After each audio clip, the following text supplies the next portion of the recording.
So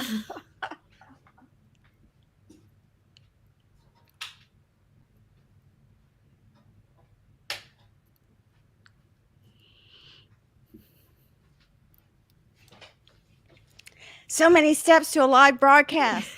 This is so exciting. I had to turn my lights on because I was in the dark. I was like, where am I on this screen? So I have Candace with me, and Candace Hello. is a podcaster, and I'm so thrilled to have her a part of this. And I just want to start off, since I'm a little scattered. I just want to start off by saying thank you to so many people who have been instrumental. Candace is on top of the list for joining me today and helping me within this hour to make it a fun broadcast so we can talk back and forth. But thanks to the many dots that have risen and participated and helped and plugged and posted in all of their different forums for this book launch. It's really important to me and so, so very special. We were talking before this went live, and that's why we're a little late. But this is like a lifeline to me, these insights. And I know that if I didn't have these insights and I were just living in the world in which we find ourselves, I'd be a little amiss or I'd be totally different, really, than I am today. I mean, right now I chuckle and laugh and enjoy life so much more than I did before the discovery of those who gave me these messages and these insights, and they're known as the elders. They're beings of pure consciousness and infinite awareness. They've not embodied, and they maintain that 360-degree view of life, but not from the mind and not with ego entering in, because we have a block. We have a little bit of a block because ego likes to be right, and the mind seeks control and the relegation of all your activities. So when you recognize that you're in a mind game, some or most of the time, then you begin to consciously enact your life. And you can look at life and the diversity that exists within life and recognize that diversity is necessary, because if everything were the same, you wouldn't know what you like or don't like. And so diversity, they shared, is simply the means of understanding what you prefer and what you want and what you don't want. And so when you can recognize that, and I think today we can all agree that today we really see that so much more than we could if everything were black and white, and or wasn't black and white and was vanilla, because it's that polar opposite that helps us to more clearly delineate what it is that is wanted. And so this is my lifeline, and I'm so excited to be able to share it in a bigger way than I've been able to do in the past. And so that's what this time is about. It's our book launch. It's about the elders. It's about their insights, because anyone who knew me years ago would know that although I'd love to write like this, and although I'd love to be able to share such insights, they're so far beyond what I physically would be able to do. And so I'm so grateful that I was able to connect. I now say I bridge consciousness, because it's a consciousness to consciousness bridging, and it's an energetic bridging, and it's an alignment bridging. So I smile a lot during this time and during the times that I connect with them, because they're of the energy of love, and their energy is a higher energy. And if my energy becomes downtrodden, negative, or not as it should be, then it's a little bit more difficult to align with their energy. And so I choose to align with their energy so that I can receive more. So that's all of what this is. And I'll just make 2 more comments, and then we'll start our discussion. Thank you for bearing with me, Candace. But Awaken is a book that is meant to help you self-heal. And I enacted all of the steps within the book. And I can tell you that it's an amazing book, and it is truly the means of resetting your subconscious, which is also offered toward the end of the book. And then The Greater Purpose is a 3-book trilogy, and it was comprised and is comprised of 3 little books that were made into a bigger book. They kind of grew up and will enable you to find your purpose. And it's not the life purpose, but the original one. Because the life purpose, what has been described to me is you imagine a wheel, and the original purpose is the wheel, and the life purpose is as a spoke on the wheel. And so there are many life purposes, and each is comprised of the energy of the original one. So it's a component of that. So what you want to seek is your original purpose, and that's the means of transformation. That's the means of connecting to why you're here in the first place.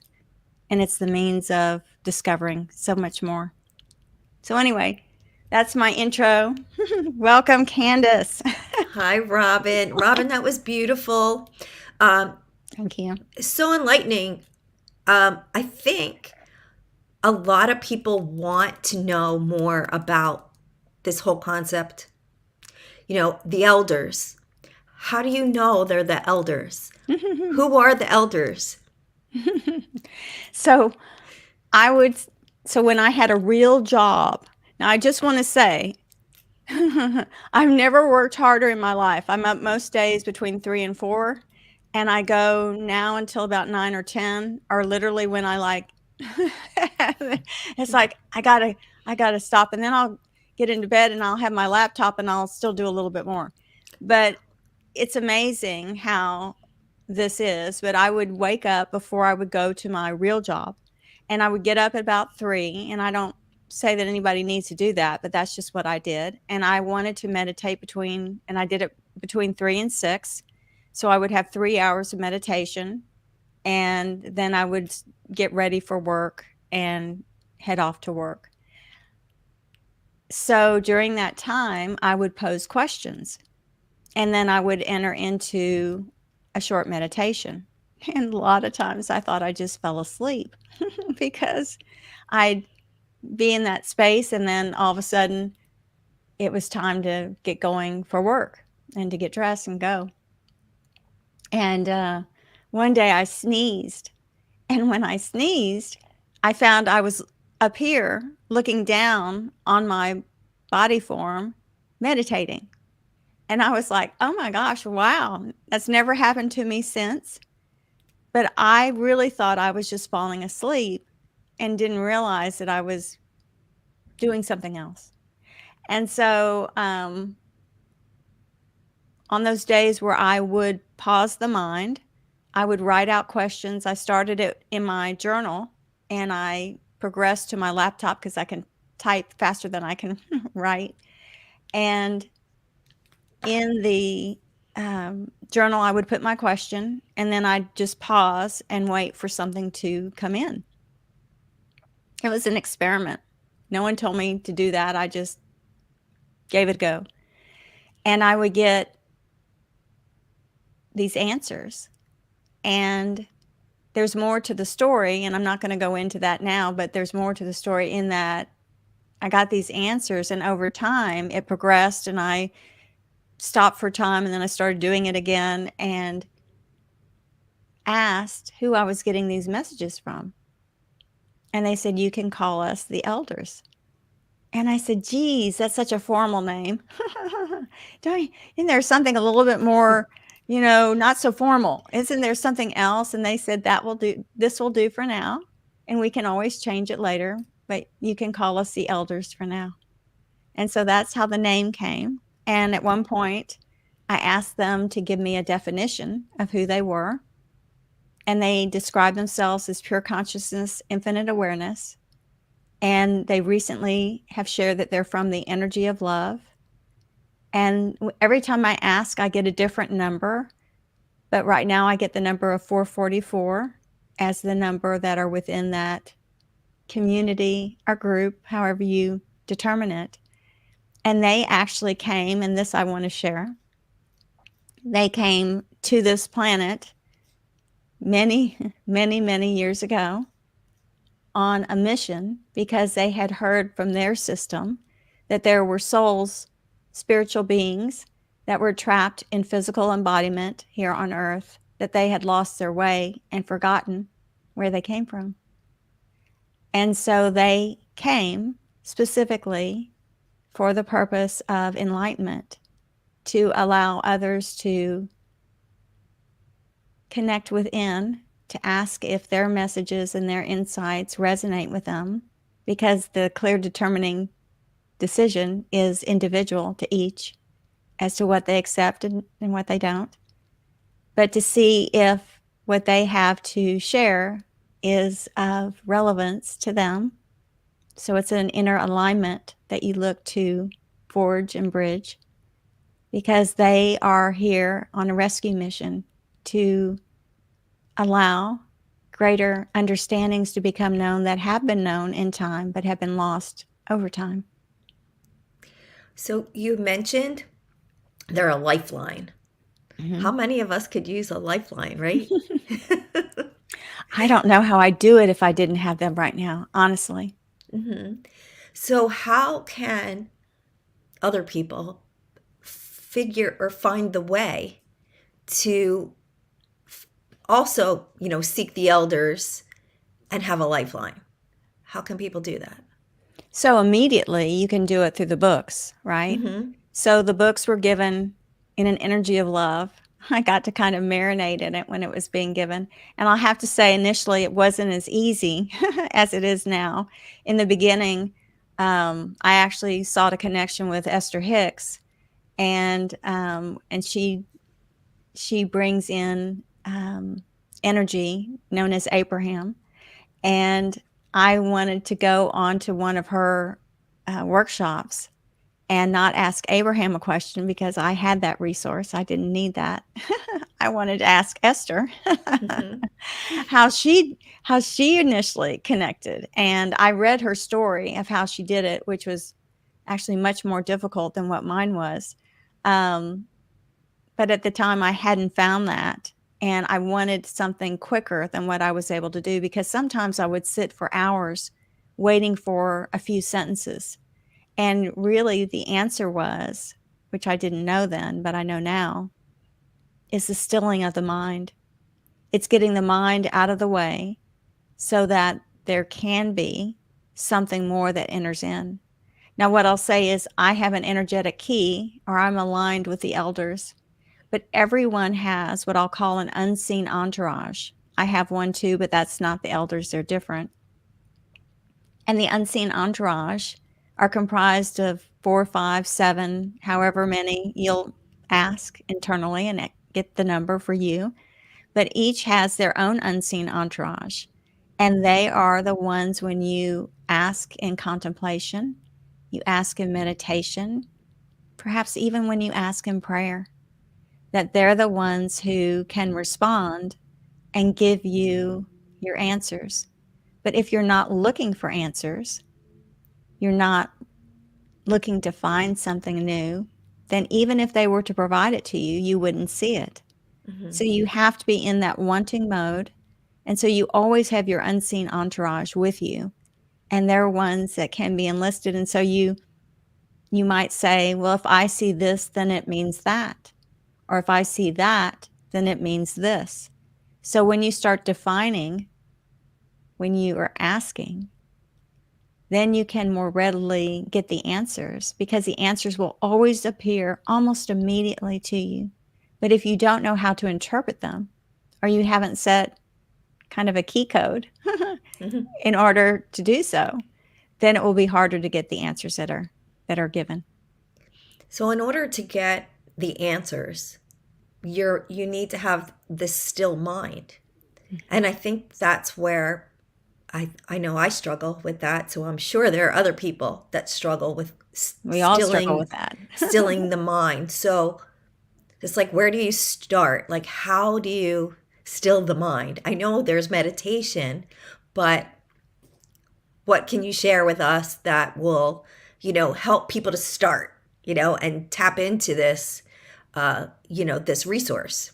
So, what I'd say with the Awaken book is it's got 50 plus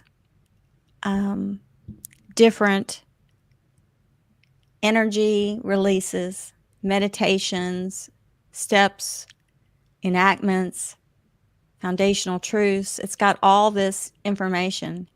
And literally, you can unlayer energy that's held within, which I believe is a start for everything, because we carry an energetic load that we don't even know that we carry. And when you can lighten that load, then life starts to look a little bit differently. And misaligned energy, I believe, is the beginnings of disease and illness. So if you eradicate this energy, then as years progress, it doesn't change into a disease or something that is unwanted. So you release now while you're healthy and you don't feel the effects. It's just like somebody who does downhill skiing and they're great in their youth.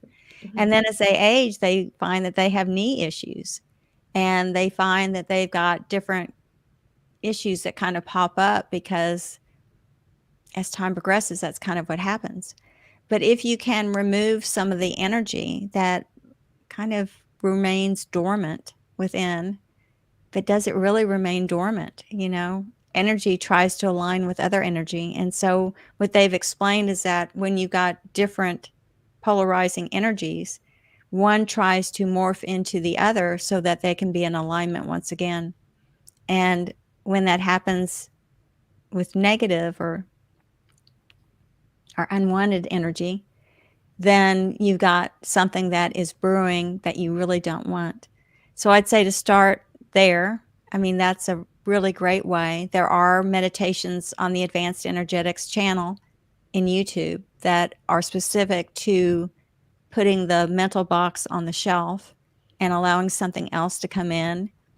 And the elders direct a meditation that brings in light energy and kind of clears out the cavities that need to have a little bit of clearing out. And so there's a number of different steps, but you can't do everything in one fell swoop, and sometimes there's just too much. And so you just take increments. And what's beautiful about this book is those who have read it love the simplicity, love the way it's easy to enact the steps, and saw an improvement in their life and how you perceive things, because so much is your perception and how you look upon life. And when you can look upon it in a lighter, more whimsical way, then it becomes magical. That's the way I look at life now. That I love that, like, life is magical, because we carry so much around, so many things weigh us down. Yeah. Whether it's physical ailments or money issues or the way of the world, right? We're taking all that in. So how wonderful would it be to be able to kind of like separate yourself from that and just think of all the positive and all the good that life has to offer. So can you tell us a little bit more about Awaken? I know it's a book to help heal, and has all these exercises and meditations in it, but where in the beginning of the book, how does it start? Like, maybe if you just give us a little bit about that. So the very first chapter is about, and I don't know quite how to explain it anymore. I used to explain it really well, and now I always struggle with the wording, but your soul has had many personalities that enacted various embodiments. And so that personality of my soul, which is also to a degree a past life of mine, there is a delineation there, but I probably try to split hairs too much. But in this first incarnation of my soul and of myself, it was one that was before recorded time. And that's the first chapter of this book. It's a story of a young girl who goes to study in a temple to expand her knowledge, and it was spiritual knowledge. And what she did was she bridged consciousness to consciousness, which is what I do today. And in that life, she had an occurrence that happened that pulled the rug out from under her feet. She went to study at 13, left her family, and went to study at the age of 13. And when she turned 19, I believe, I should know the dates or the years. I believe when she turned 19, she was still a teenager. She was introducing one of the oracles that was speaking, and they would give updates to the community. And the community funded the temple or location where she lived. And she recognized, you know how when you're talking and all of a sudden you like put all the dots together, you connect the dots, and all of a sudden you realize something that you didn't see before. And she realized that the person she was introducing wasn't quite what they had presented themselves to be. And in the realization, she gasped, and it took her breath away. And she couldn't speak any longer. And she wouldn't return to where she lived in her temple and the community. And she didn't know who to trust anymore because she felt like she'd been deceived. And she felt like she'd deceived the community because she'd been promoting them. And what she saw now was so plain to her to see, but she hadn't seen it until that moment. And so she could get to the rationale that somehow she wasn't complicit with what this person was doing, although she wasn't. She didn't realize it. She was just a young girl. And if she'd gone to the community and said, you know, I screwed up. I thought this person was an up and up person and don't think it's that way. But she didn't. And she chose, the elders went to her actually and asked her if she wanted to live. And she said no. And she passed. And this life is because of that one that I'm here. Had she, and what the elders said toward the end of that chapter, had she recognized that this was a gift, that this bad thing was a very good thing. Because remember, I said you have to know one to know the other. Well, she knew the good because she'd been living that, but she never had to know the bad. And so if you're in service and you're being not truthful, you're not being of service. And in this lifetime, my life purpose is truth. So I know deceit, intrigue, treachery. I know all those things very personally. And I look back on each of those things that I felt was kind of that. And I'm grateful for it because it shows me, and it showed me that I wasn't on the path that I needed to be on, that I was doing something, and there were some things that I would still be doing today if I had the choice, but I wasn't given the choice. And it was a very hard time, and I'm here now, and I can't tell you how that was the best choice, but it didn't seem so at the time. And so anyway, she didn't realize, and they said had she recognized that she was being given a gift, she would have chuckled and been grateful, but instead made a different choice. Mm-hmm. And in 2006, I was in the hospital and I was in recovery, and my family had been called in because they thought I was going to slip away and die. I'd gotten really sick. And I remember a male voice, very loud, very clear. I was in a room all by myself, and the male voice said, "Do you want to live?" And this was the same thing that that voice had said to this little girl back so long ago. And I said, you know, I don't know if I want to live. This is going to be a big deal, I think. And I don't know. I need 24 hours. And I didn't take 24 hours. But I woke up and I knew I wanted to live. And I'm so grateful for that. And I later got an update from the elders, and they said, we too were grateful, for we knew at any point you could choose something other than that, and we would have honored that choice. And so I don't know how everything works, but I do know about that experience, and I didn't tell people about it for a very long time because what do you call it? Wasn't really a near-death experience, or I'm told now that it some people define it as a near-death experience.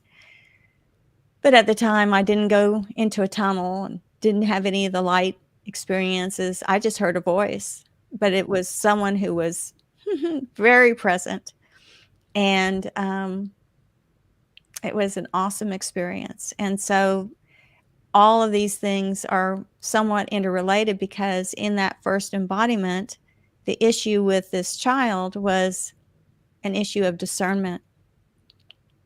And although they say that they want the reader to get to know me a little bit in the process for sharing that experience in the chapter, I also believe, and I've been told, that many new souls coming into embodiment had that very same experience where they didn't recognize the density and the harshness that they would feel in this physical experience. Because when we have bad things happen, we feel them to the core, you know? I mean, it's not like we're in an amusement park, and it's not like we're on a ride where we know it's not real. It's not like Epcot or Disneyland. We're like in an immersion that is so physically real, but you always hear that this reality isn't really reality, it's illusionary. And that's true because we have a temporary body. If we were in a more permanent space, we would not have a temporary body.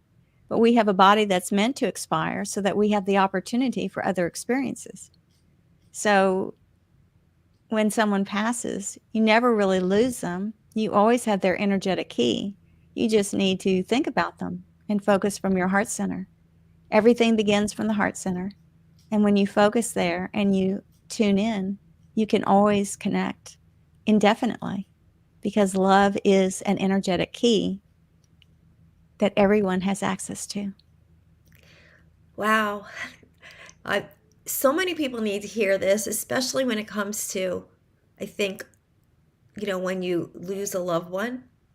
We've all experienced that in some Sure. way. Yeah. And in the beginning, I felt like when I lost my brother, I felt like, devastated. And it's been many years since he's been gone, but I feel like I carry his love around. And if You there's do? one thing, yeah, I do. And if there's one thing that I would definitely share with people is to be open to that. Even if you have a hard time understanding, or this is deep stuff, then it's hard in a sense because our minds want to think all these other things. But I Right. think maybe if you even start with feeling that love, that presence of someone who's passed, that's like a great opener to being able to bring more of this into your life so that you can eventually embody this, as you say, where you experience joy every single day. And yes, bad things happen and we have to, deal with them and work around them, right? But there's always a way, right? Well, the key is, so your purpose. So one of the books is on purpose. Your purpose is energy. And I never knew that. I always thought it was a thing. But the thing is the byproduct of the energy that's created.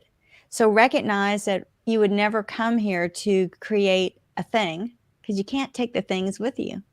Just like a loved one that moves on, sometimes they need a different body vessel and they need a different experience because maybe what they chose to experience and what they wanted to understand and know had been done. And now they're ready to move on. They don't know it in the physical, but their soul knows it. The greater part of them knows it. But you never lose access. That would be cruel. Yeah. And so you always have the means, and it's simply by always, so I've been taught you always start at the heart space.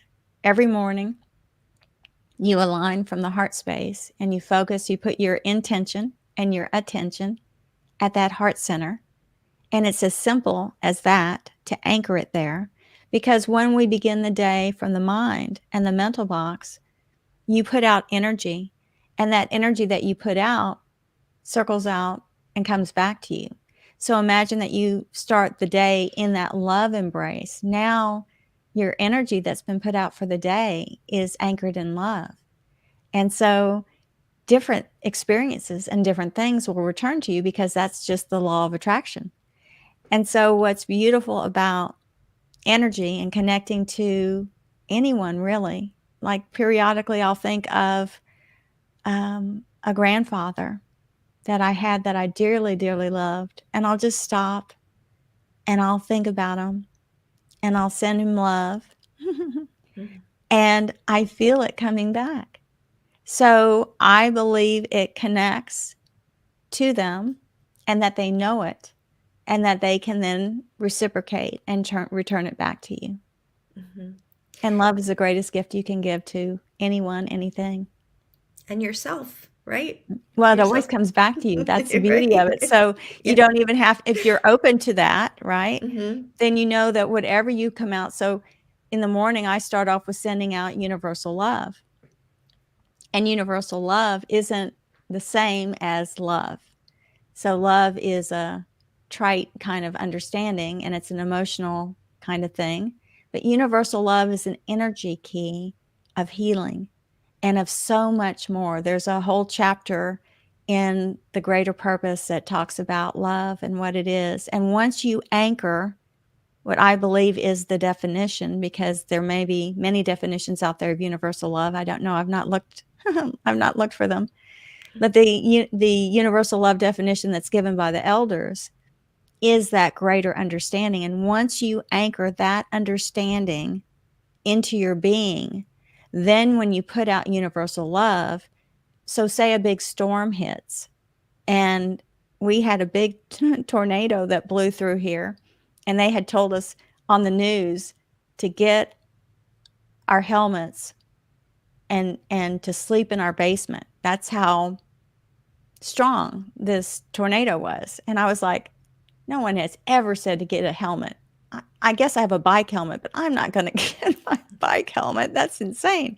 So I went to bed, and at 3:00 in the morning, it sounded like there was a railroad car like going outside of my window. It was just fierce. I mean, it woke me up. I sleep through anything, and it woke me up. So I grabbed my computer, and I grabbed my phone with a flashlight in my phone, and I went downstairs, where I did not prepare a bed, but I grabbed a blanket, and I sat there, and I could hear, and I was in a very enclosed area that my realtor at one point had told me if I ever had any kind of weather occurrence, this was the area I needed to get to, and it was enclosed, and it's all cement. I could hear it. It's like a freight train. I could hear it outside my door. It was as if I was sitting outside. So I did the only thing I knew to do. I pushed universal love, that energy, into the storm. And after about 10, 12 minutes, the elders joined with my energy, and I could feel it ramping up. And this tornado had killed, I don't know how many. I don't think it was a big number, but one is honestly too many in its path coming to this property. And so I continued like holding my hands up, and I could feel the energy coming out of my fingers. And I continued with that until I felt like it was time to let it down, let my energy down, and let it go. And I had someone working at my house the next day who was from this area. And I said, did you hear of anything?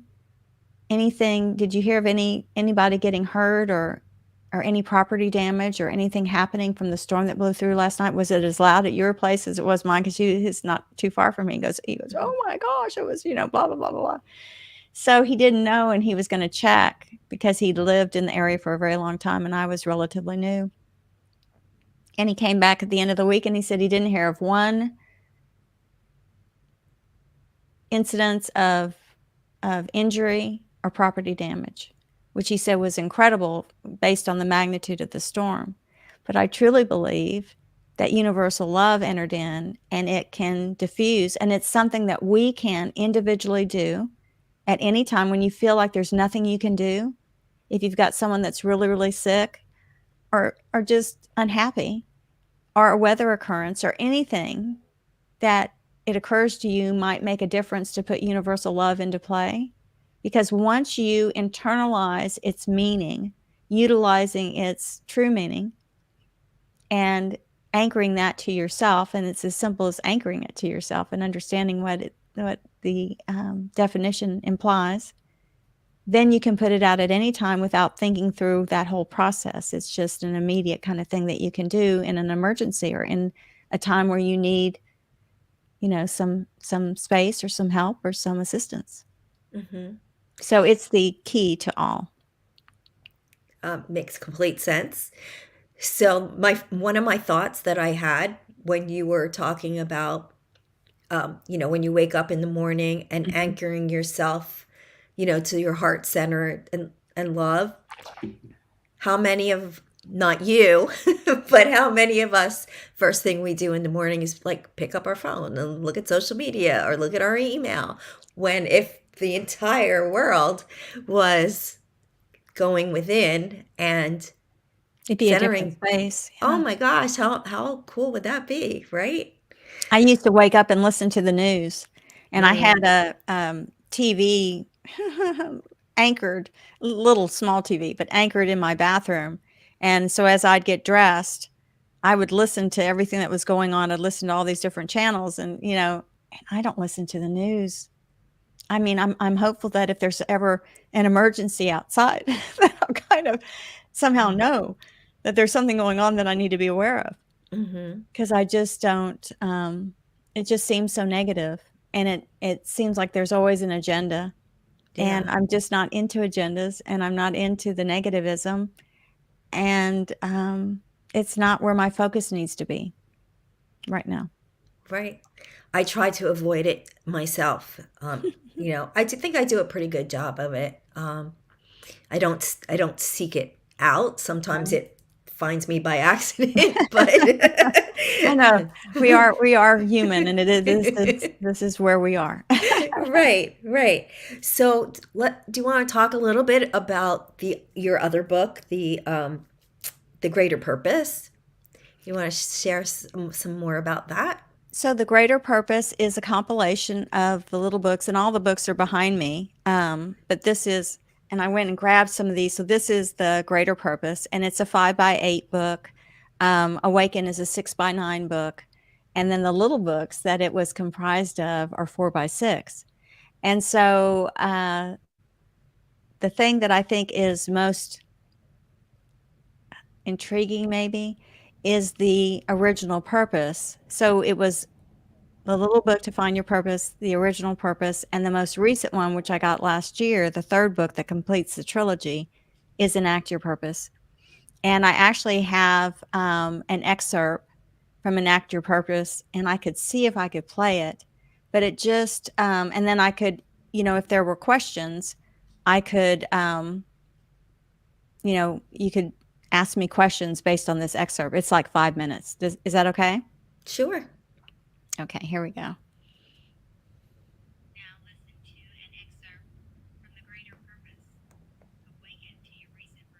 Can you hear that okay? Just go up a little.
for a time and believe that the dramas within the day are those things which are necessary for them to engage in.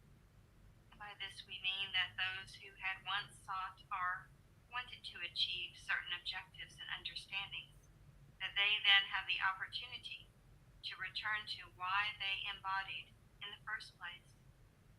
But when various activities or undertakings are seen as a need to correct, a need to engage with, to perhaps change the flow in which they currently exist, so that truth does prevail, so that honor does prevail, so that justice does prevail, then they turn away from that which they might ordinarily seek to know, to right that wrong. And we will tell you that within each lifetime, there have been those things which have drawn one or the other into an activity that is all-consuming. And the rightness of a wrong is a just thing. And bringing justice to an unjust situation is a good thing. And so we do not say that one supersedes the other, but rather, might you consider that now is the time to move about this life so that you might enact why you came here and what you set up into motion in doing so. We will share, as discussed in the original purpose book, that when you moved into that in-between state, that oftentimes, although you believed that you know all, that this is not so, that at this point you know as you knew on earth when you were physically placed. And so although you may believe that you are right and just and deserved of the understanding that you now hold and the belief that you hold, that those may be as they were gleaned on this earth platform. In other words, you carry with you that understanding. You carry with you the understandings that you held while physically placed. And so, although you are given reinforcement, you then do not move from a more enlightened space. And it is then that you carry out your next life experience. And it is using faulty material. It is using not complete information. It is done using that information which you currently believed while in embodiment. So there is not the stepping up, perhaps, although this is not always the case. But there is often not the full totality of understanding that would allow that next embodiment to be more enlightened and moving forward from a more aligned space. This is the methodology and the purpose of these books. It is to give you more for consideration and contemplation. And as always, we advise that you seek a centeredness and a moving within to determine if these teachings are right for you and if they will expand what you currently know, as these understandings cause what you understand to grow. And so this day, as we begin this next chapter of your life, as you weave it into the considerations that exist within your being and world, you know that all moves in this way, in love. For we are the energy of love, and we seek for you to anchor and be in the space where loving embrace can be accepted, acknowledged, and incorporated into your day.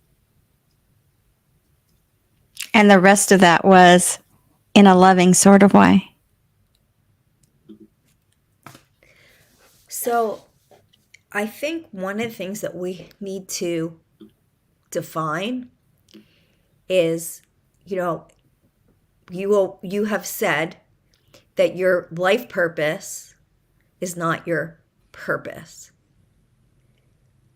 Can you give us an explanation of that or a definition of that?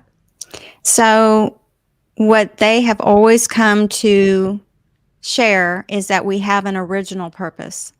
And I think some may know it as a divine purpose, different than a life purpose.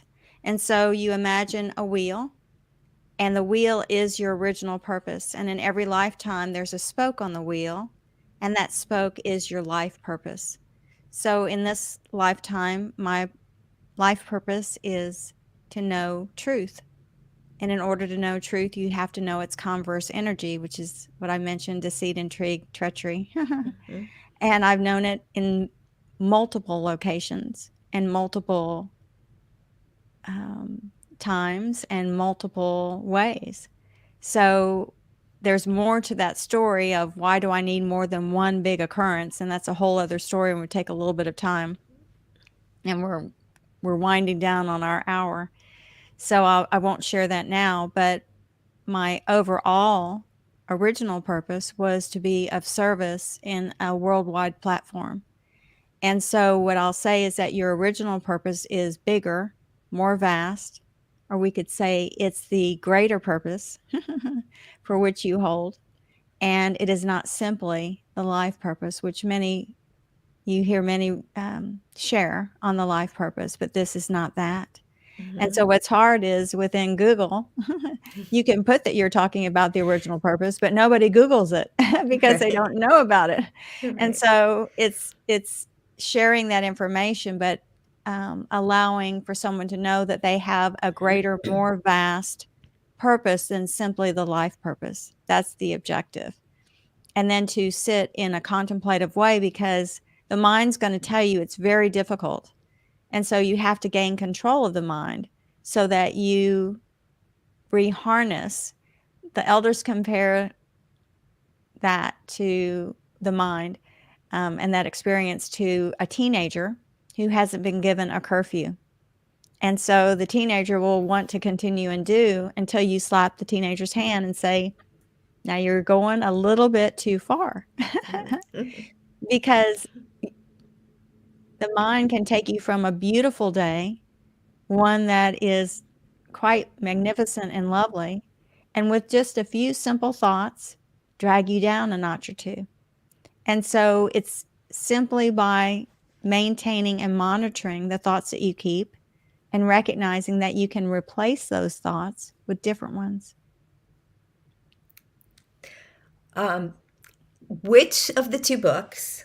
I know you and I have talked about this before, but for those people listening, the two books, which would be the recommendation to read first? So I would actually read them in tandem. I know many people read in tandem. And the reason I say that is there are steps and processes to take in Awaken. And Awaken can be a longer process. It doesn't need to be, but it can be.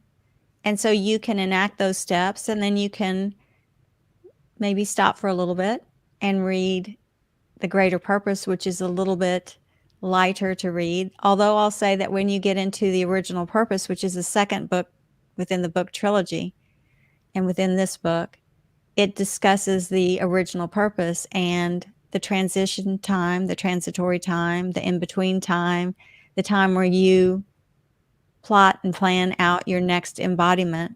And it goes through a lot of what I consider a little bit of esoteric understandings. And so it just depends on where you are, but it gives you a little bit of cushion to bounce from one book to the next. And I think that you honestly need them both, because one is an energetic release that allows you to have a happier and healthier body and really a happier existence, changes your perspectives, moves you to look at life differently. And you need that because if your body does not have the proper care or the proper energy releases, it may prematurely do things that you don't want it to do or not be as you want it to be. And you need this body vessel in order to experience your purpose. And so they work in tandem because one is the ability for the maintenance of the other to occur. And it took me a while to realize. And then I asked at one point and said, I now understand the significance of giving both of these books and having all of this together, in that one feeds or helps the other to achieve and accomplish. Because I wish there were 1 million people on this podcast, but if there's one, or on this live. Mhm. And if there's one, that's awesome. And I know I have Candace here, so I know I have one, so I'm grateful for that. But imagine in this world if 1,000,000 people knew about this and had the ability to restructure their life and to make changes. And so right now, those who are able to hear this have a unique opportunity that others don't. And so I guess what they're saying in a direct or indirect way, depending on how you see it, is you've discovered this now. And now you have the opportunity to engage these books and to enact them, because just reading them, quite honestly, isn't enough. I had a book club at one point where a lot of this was discussed. And when I asked the group that was within it what steps they had done within the steps of the book, they hadn't done any of the steps. They'd read the book, but they didn't take the time to do the actions.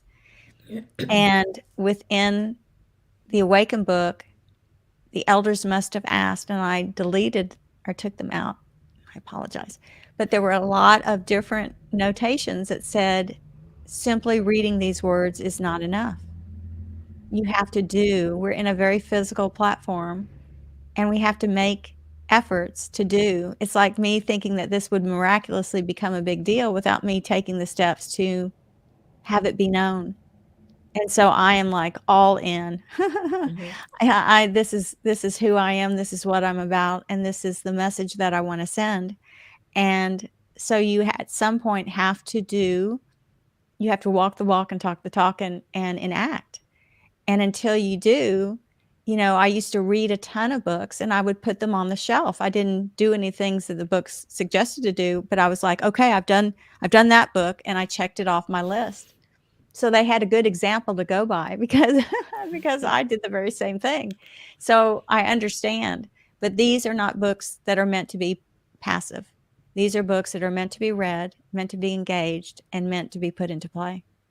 I think I know that I've done this in the past with certain books, and I'm sure there are plenty of people out there that do this. You think, all right, I'm going to read the book and then I'm going to go back and do the steps.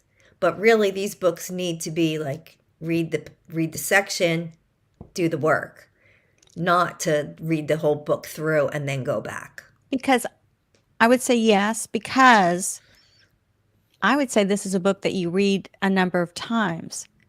Chapter 14 is resetting your subconscious back to universal design. And the reason there are so many steps before that is as if you tried to jump to chapter 14 and do the reset, you'd go, well, this book doesn't work. I couldn't do the reset. Right. Well, you're meant to do some things first that will allow the reset to take place. And so it's one of those things where I talked to a gentleman who read the book and read actually an earlier version of the book, is the way I should say that. And he said it was the best book that he'd ever read, that he'd read Tony Robbins, he'd read this, he'd read that. He said, I want you to know it's very easy to understand. I was able to do it. And he said, and the best part is I can feel a difference from having done the work on the book. He goes, but I need to go back and redo it again and maybe again. And I can tell you just from all the editing and the recording, I mean, I've probably gone through these books 10 times, 15 times. I can't really even put a number on it because it's been so many. But I do the steps. And just like we've got a release of beliefs meditation on advanced energetics, I release beliefs all the time, beliefs I didn't even know I had, and so when I find that I say something, and if it at all has a tinge of negativism, then it's a belief that the mind is holding on to because I haven't released it. So anytime you say anything that's negative, look consciously at what you're saying and release it. Because when you proclaim it in a negative frame, you are only self-limiting yourself. You're only declaring. It's like I had a relative who, anytime you asked how he was doing, he would list off a litany of problems.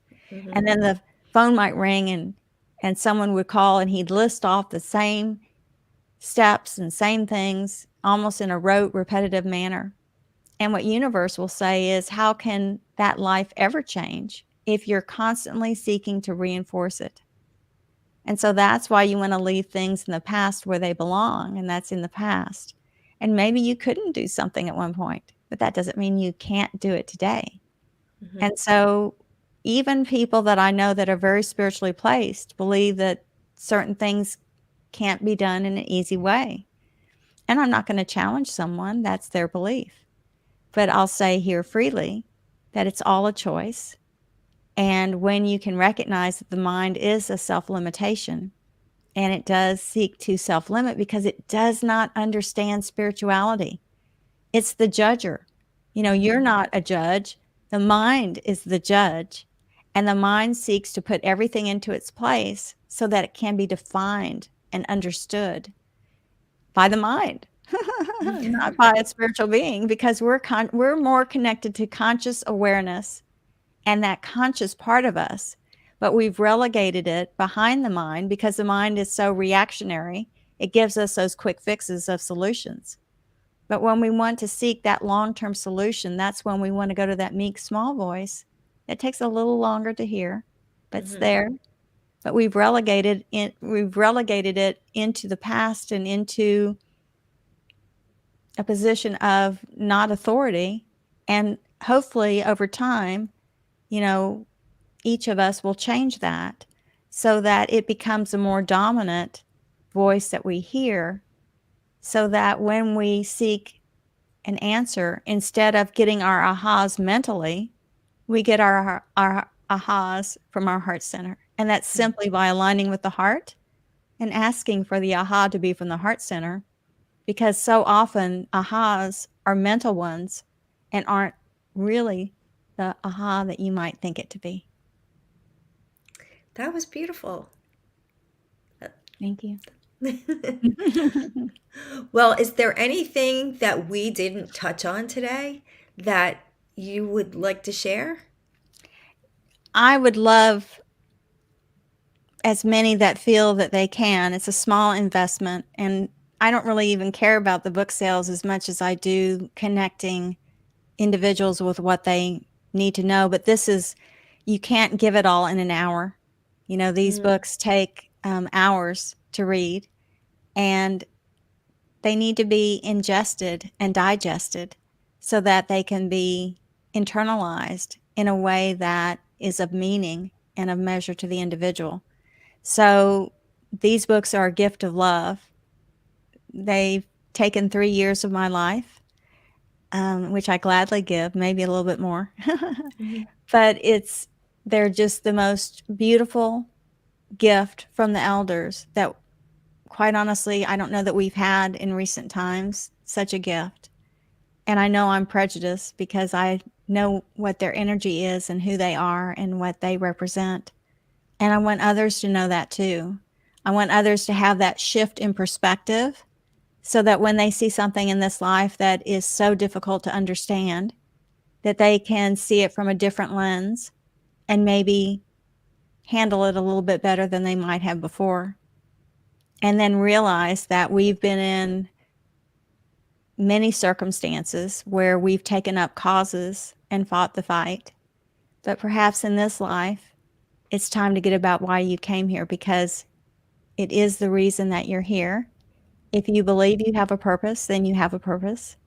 And it's why we came into embodiment, why we as a spiritual being took a soul to embody and to have this life experience, so that you can look upon it in the majesty and the mystical wonderment that it is, instead of in a way of drudgery and a way of existence. We're in a interesting time. I joined a call the other day, and they were talking about all the things that were going on, and I felt really embarrassed because I didn't know what was going on. But I just shared from my perspective, and they took note, and it made a difference with them, and it shifted the way they saw the day. And I can't tell you the gratitude that I feel in something like that, because that's what I want to be, is that means and that resource of sharing what I get so that it can empower others to have the life of their dreams. Because it's not meant that you don't have the life of your dreams. It's just maybe we're looking at it a little bit differently. So if we shift our focus, then we realize that we have more than we thought we had before, and we can buoy up what we have before us and make it even better than it was yesterday. Mhm. Well, Robin, I hope that this live This touches is fun. 1 million people, or they can watch the replay and get your books, because they're gonna help so many people, live their lives differently with more, more happiness, more joy, more hope. Who doesn't Yeah. want that? I Right? think it's in short supply these days. Yeah. And so when we can kind of reframe and refocus, but this has been awesomely fun. And I can't thank you enough, Candace. This Oh, is it's my just pleasure. I learned a such a lot. treat. Well, I learn all the time. I realize that I know so very little. And the only reason I think I know is because, or it sounds like I know, or may allude to that I know, is that I just listen to the elders and I repeat and internalize and then repeat again what they've shared. And then when something comes to me that I don't know the answer to, I always have that resource to engage and to step beyond the mental knowingness, because I know that I know about 1/10 of 1% of, Right. I mean, I just don't think the mind can conceptualize as much as there is. And so we just know so very little. And what they said in one of the books is that we give it to you in small kernels. And I recognize that. My greatest flaw is that sometimes I try to give too much too fast, and it just kind of blows someone away. And so I've tried to be cognizant of that, because this has been my lifetime of wanting to know more. I used to read books, you know, quite often, and many books simultaneously, just trying to find that answer. Mhm. And I'm so grateful now that I've got that resource that's always with me. And So, so it's your job to continue to share it with the world. and I do want to say that we're going to have, and we are having, Wednesday night lives at 8 o'clock each evening, and it's via it's this service that I'm using via YouTube and Facebook. And so it's a simultaneous broadcast that will be on both platforms. And we look to do that weekly. And I'm doing that with Prudence and maybe sometimes with you on maybe a slightly different time or day. But I would love to. This is what I'm about. This is all I hate to say it, but this is all I care about. You don't have It to hate is to say it. it is my all. Well, yeah, it is my all, and it's my reason for being. I know it's why I'm here. And so everything is going toward this. Everything is going toward its success and for its discovery. That's what it's all about, for people to find this and then to know that they've got a purpose, and for their lives to change and for their perspectives to be shifted in the best and most powerful way. So it's 8 o'clock on Wednesdays, and that's Eastern time, right? Yes, yes. Okay. Thank you for the clarification. Yeah. Yes. Okay. Well, thank you so much, Robin. Thank you. This is truly a gift. And we started a little late, and now we're ending a little late. And of course, I was jumping around turning on the lights. So there you go. Thank y'all so much for joining, who has joined. And thank you, Candace, for being with me today. This You're was lovely. welcome. All right, we're going to end. I guess we just end. Bye.